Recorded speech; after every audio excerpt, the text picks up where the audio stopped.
பாதிரியார் இருக்கின்றார், இடதுபுறத்திலே இந்து சாமியார் இருக்கின்றார். இதுதான் நமது இந்தியாவின் அழகு. இந்த மதசார்பற்ற கொள்கைகள் தான் நம் நாட்டினுடைய அடிநாமம். அப்படிப்பட்ட இந்த அண்ணன் தம்பிகளாக உறவுகளாக கூடிய நமது உறவை கெடுப்பதற்காக சில சக்திகள் இங்கே வேலை செய்து கொண்டிருக்கிறார். ஏனென்றால் பொதுவானவர்கள் இருக்கிறனால அதிகமாக அரசியல் பேச விரும்பல, இருந்தாலும் சொல்ல வேண்டியது கடமை.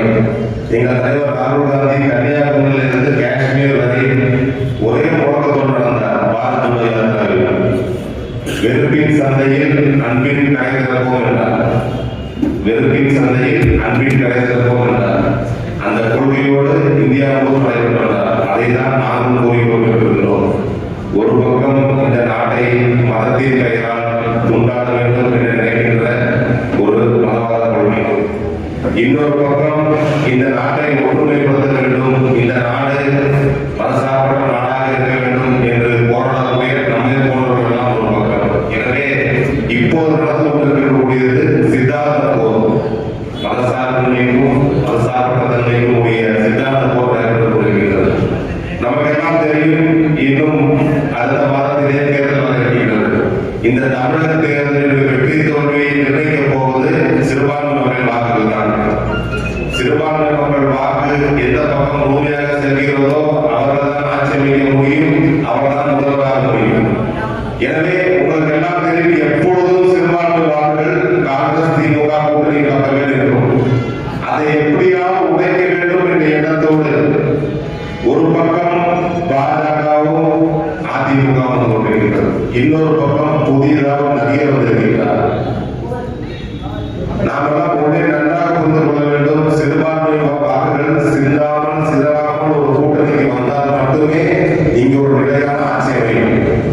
எனவே இஸ்லாமியர்களாக கிறிஸ்துவர்களாக நமது கடமை என்பது நமது வாக்குகள் சிந்தாமல் சிதறாமல் காங்கிரஸ் திமுக கூட்டணிக்கு நாம் எல்லாம் வாக்களிக்க வேண்டும்.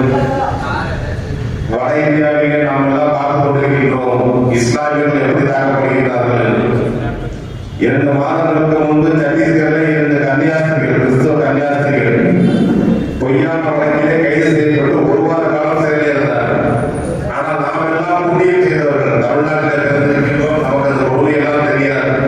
ஆனால் இந்த மதவாத சக்திகள் தமிழகத்தில் ஒன்றுவிட்டால் நாளை அதே நிலைமை இங்கும் வரும். அதை தடுக்க வேண்டிய ஒரு சூழலை நாம் எல்லாம் இருக்கிறோம். எனவே நாம் எல்லாம் ஒன்றுபட்டு ஒரே மனதாக இந்த காங்கிரஸ் திமுக கூட்டணிக்கு வாக்களிக்கவும், புதிதாக வர நடிகர்கள் பின்னால் இளைஞர்கள், விவரம் தெரியாத இளைஞர்கள் அவர்கள் பின்னால் செல்வார்கள். நாம் தான் அவருக்கு எடுத்து கூறி இதனுடைய ஆபத்து என்ன, இதனுடைய அரசியல் உள்நோக்கம் என்ன என்பதை அந்த இளைஞர்களுக்கு எடுத்து கூறி அந்த இளைஞர்களை நல்வழிப்படுத்த வேண்டிய கடமை நமக்கு இருக்கிறது. எனவே இது கட்சி அரசியல் இது மட்டும் இல்லை, நாம் காங்கிரஸ்காரர்கள் மட்டும் இல்லை, நான் உண்மையான தேசப்பட்டுள்ளோம், இந்தியனாக ஒரு தமிழனாக பேசிக் கொண்டிருக்கிறேன்.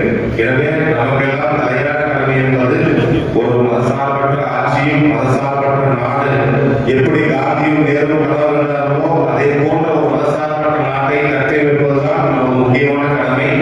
எனவே பொதுவாக இஸ்லாத்தில் கூறுவார்கள், இந்த நோன்பு தரக்கூடிய நேரத்திலே கேட்கப்படுகின்ற துவாக்கள் கபூல் செய்யப்பட வேண்டும். எனவே நாம் எல்லாம் நமது துவாவிலே நல்லாட்சி அமைய வேண்டும். திமுக காங்கிரசுடைய கூட்டணி ஆட்சி மலர வேண்டும்.